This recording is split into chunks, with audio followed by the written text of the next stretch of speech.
The Spain saga continues, now with less pain. You don't have to watch the last two parts to enjoy this video, but you can watch the series from part 1 by clicking here in the top right. In the last video, while helping Portugal, the African Empire of Sokoto declared war on us, making us have to peace out England. We then focused on Sokoto, and then got back at England once he bankrupted. Then our little buddy Portugal wanted more land, so we killed Sokoto with him. But the South African nation of Great Zimbabwe didn't like that and attacked Portugal, so naturally, we helped him. Wait, has this entire campaign just been me helping Portugal not die? Yep, pretty much. And that continues in this part, which is why it's called Saving Private Portugal.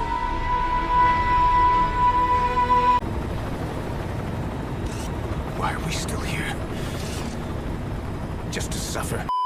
Today's session starts immediately in war. Portugal is fighting Great Britain, and with us now having a truce with Great Zimbabwe and him still in recovery, we had a short window where we could fight Great Britain before Great Zimbabwe's truce is up. I'm losing in mainland, guys. What do you mean? It's insane. Okay, I need to help. I need to help. I'm decking.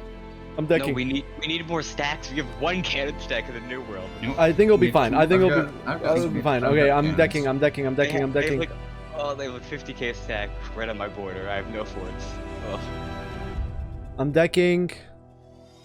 I'm coming, Anjay. I'm coming. That might have just been a mistake.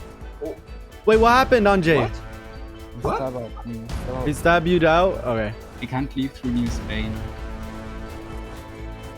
All of these will get wiped if we catch them. We need some blockading stuff for the Mexican stuff.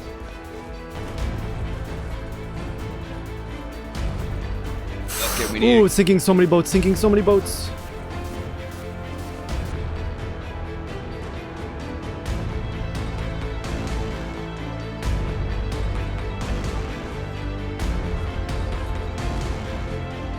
We need to ship a can stack over. We can bring you. Oh, I'm about to sink the entire British fleet, I think.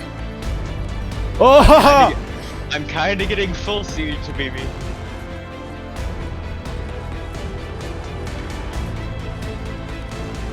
He stab hit for an Treaties? Or no, I removed the alliance before. Oh, just big stack wipe on British troops. How is this battle going? Ah, Spotify! So yeah, you lost that battle. It's okay. I'm bringing more troops to the New World now. Here I come!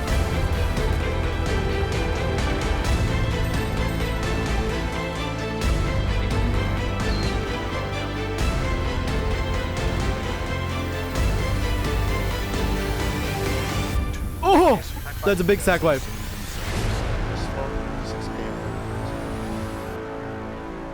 We were fighting over the main war goal, which was in Mexico, but that didn't stop me from sending a bunch of troops into Ireland. With so much army professionalism and 1.3 million manpower in the bank, I wasn't afraid of getting 1 or 2 stacks wiped. I landed 1 stack first and had another stack prepared in Iberia in case we were able to secure at least 1 province.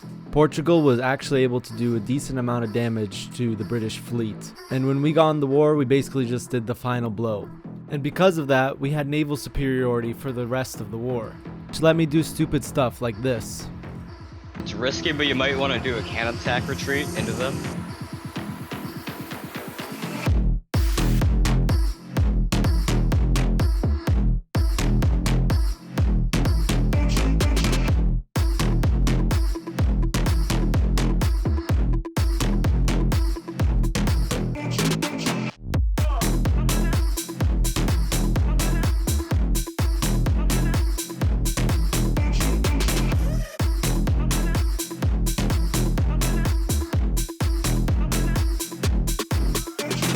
Troop quality was superior and our number advantage was heavier. But back in the British Isles, we were pushed off of mainland England and back on Ireland. But while Great Britain was busy focusing on Mexico, I made some plays back in England. Nobody expects the Spanish Inquisition!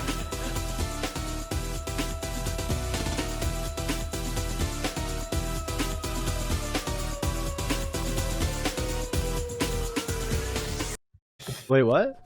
English Civil War. He just lost manpower. A Oh, lot of manpower. Oh, English Civil okay. War. Start. British I was gonna- colonies are open. British colonies are Hey! open. They have no more Falkland. Oh, the English Civil War. Why are they popping up in Ireland, bro? I'm on your side, dudes. Oh my goodness, that was fun. With Great Britain on the verge of bankruptcy and us pushing further into Mexico, peace was made and we won the war. He successfully saved Private Portugal and he was able to now fight a much weaker Great Britain and win on his own. We prepare now for the next invasion of Africa. How much debt are we in right now? 27k, but keep in mind that we have 19 loans out of our loan cap of 160. Do need to push this down just so it doesn't get too high. Get ready to start forming up cannon stack right now. The world in 1652. Let's continue the Spain campaign. Let us continue the pain. Well, actually, you know what? This one has not been pain. There has been some pain moments in this campaign, but so far it's been pretty good. I'm not gonna lie. If you remember last session, we were getting ready for a big war. But I wanted to do a little bit of diplomacy since the Great Zimbabwe player is different this session. And I don't want to just rush him. One thing I like about Gecko a lot is the special units. And that's something I'm actually really excited the new patch for, is special units. I wish the detached all special units, or there's a better way to manage it. But yeah, in the new patch there's Hussars coming. And there's also the Swedish special unit. And the reason why that's so pog is because if there's more special units, that means the more special units modders can mod in. I'm gonna try to do some diplomacy real quick. Hey dude, so I don't know if you noticed, but I'm about to declare war on you. Yeah. Oh. So Thanks, Habibi. 1 year. So no, I'm gonna attack right now, but I'll give you an option. If you just accept this peace deal, I'll give you like another 20 years to fix stuff, because your nation does need a lot of stuff to fix. You're also behind in ideas by 6 ideas and manpower, even though you have more dev. But if you accept this peace deal, you know, we can do like non-aggression pact for like maybe 15-20 years, however long you want. And you can use that time to get ideas, get next idea group, and also fix your cultures, because you right now have a really big culture issue. Or you can fight, like, and bring in Arabia. I'm pretty sure if you bring in Arabia, it'll be close. But I think I'm still a lot stronger. Arabia, what do you think? I won't even take 100%. It would just to be cleaning up the West Africa borders. Castile, money. Depends on And no what money. exactly Habibi wants to take. Yeah. Here, I'm gonna declare the war and show it to you.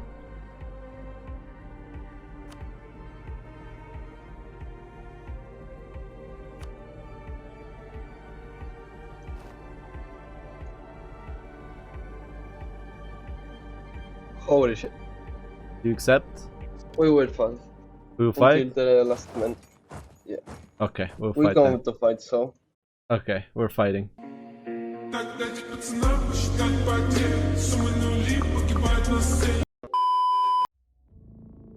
Okay, negotiations are over. He didn't want to accept the peace deal that I sent him.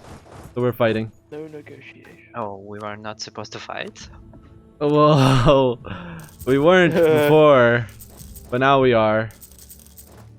He actually kind of has the upper hand in these battles. In the midst of negotiation, Arabia and Great Zimbabwe prepared and got their troops on the border, while also upgrading their forts. The negotiation for them was just to stall and buy time, a giga-brain strategy, and they went immediately on the offensive.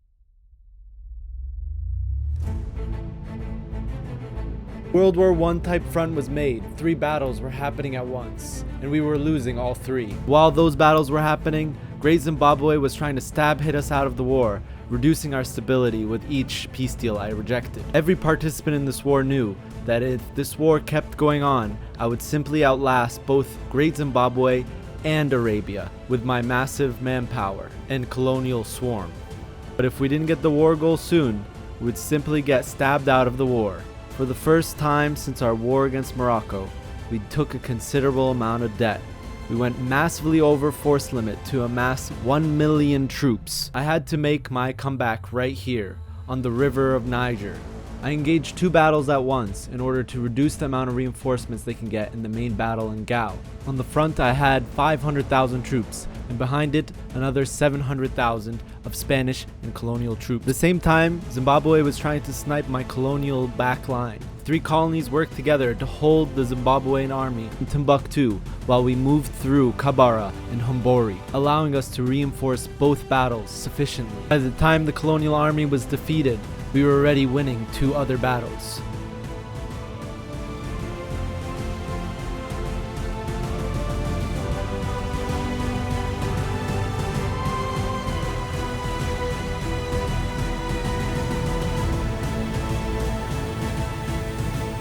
After securing the war goal, it was time to go on the offensive. And despite being in a 2v1, we won battles after battles after battles after battles. Great Zimbabwe unconditionally surrendered. We got the land we wanted, but also took some money from Zimbabwe as well as war reps. Another W for Spain. We took a lot of debt, but out of war we were making a lot of money. And on top of that, we used a decision that's part of the mod called Tackle National Debt, which for interest per annum, so minus interest per annum, we get debuffs to our military, manpower recovery speed. I wasn't really afraid that we would get attacked here because France was preoccupied, Great Zimbabwe had no manpower and was even more debt than me, and Great Britain was bankrupt and in the English Civil War. After years and years of warring, I finally had a period of build-up. I was paying off loans and buying buildings at the same time since we were making a balance of almost 300 monthly. And on top of that, we were using the expand infrastructure feature on many of our provinces. In vanilla, this wouldn't be viable because you would just go really over governing capacity and there's not a lot of governing capacity modifiers, and expand administration doesn't give that much. But since this is a modded multiplayer game, modded for balance and multiplayer enjoyment, there is idea groups that you can go, like admin, which is what I went, which increases governing capacity significantly. So we could do expand infrastructure on all of our provinces, giving us a nice little boost in manpower, tax, and production. I don't really include intensive buildup or buildup details on my YouTube videos because I find it to be kind of redundant. The buildup in EU4 is pretty straightforward. If you want to see proper buildup and proper like gameplay without edits and cuts, go to my Twitch channel where you can see my VODs, or you can just watch me live. Link will be in the description and in the pinned comment. Oh, more interest per annum. Wait for the month tick, wait for the month tick. 85 interest on 57k debt. After paying off our last loan, we declared war on Great Britain. I wanted to expand my North American colony even further. At this point, Great Britain was at its final legs. It was losing its mainland Europe, and Sweden was invading its isles. So I was just able to snag it for completely free. And even though we were having a pretty good game, there were other monsters in this game. There was a Sweden who had pretty much gotten all of the English Channel. There was a Switzerland that formed a mod formable, the South German Federation, and had an insane amount of dev. And there was Mongolia, who was at the time destroying Russia. And of course, there was this Great Zimbabwe, who not only controlled land in Africa, but also most of India. Speaking of Great Zimbabwe, he declared war on us. But as you can see, we were very prepared. We had over 1 million troops at this point, and if you included my colonies, we were probably somewhere around 1.6 million, 1.8 million troops. And once again, Zimbabwe called in his ally Arabia, and this time I didn't feel like 2v1ing, so I called in my little buddy Portugal, the guy I've been saving this entire campaign. What was it all worth if he just never fought any wars for me? But yeah, he did join this one. And with Portugal in the war, that put us at a total of somewhere like 2.2 million troops, something a little bit like that, 2 million, 2.2 million. This last war against Great Zimbabwe, I like to think it as the war that I became the EU4 event Thanos. I collected all of the 6 event stones.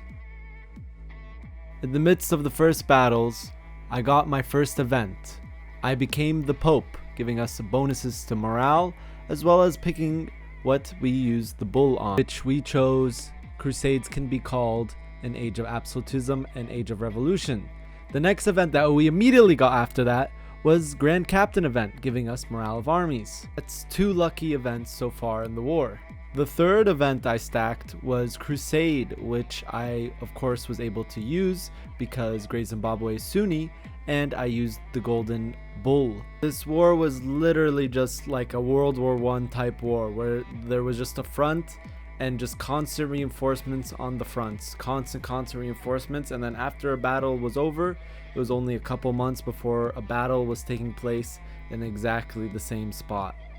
To be annoying, I sent my colonial Mexico on trips around the world, sieging down Arabian land as well as Madagascar. Advancing in this war was very slow, but we were slowly and steadily getting closer to the Congo region. The next event I fired was Infantry Combat Ability, putting us now at 4 lucky events. These battles got so insane that there were millions of people on both sides. And to think this is happening in the middle of the jungle somewhere in the Cameroon. As we push deeper into Zimbabwe lands, we're able to separate the Arabian army, effectively making 2 fronts in this war. At this point, we started doing insane casualties, both against Arabia and Zimbabwe. And to top it all off, we got Artillery Combat Ability event and Discipline event. 6 different modifiers from luck/event. And the event stones were complete. And Zimbabwe unconditionally surrendered once again.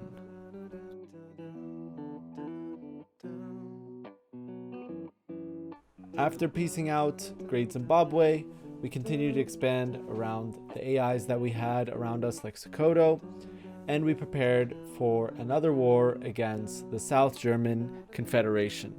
However, this is where the entire campaign ends. I know, so anticlimactic, but that's EU4 MP for you. There is no satisfying end. Well, that's EU4 in general.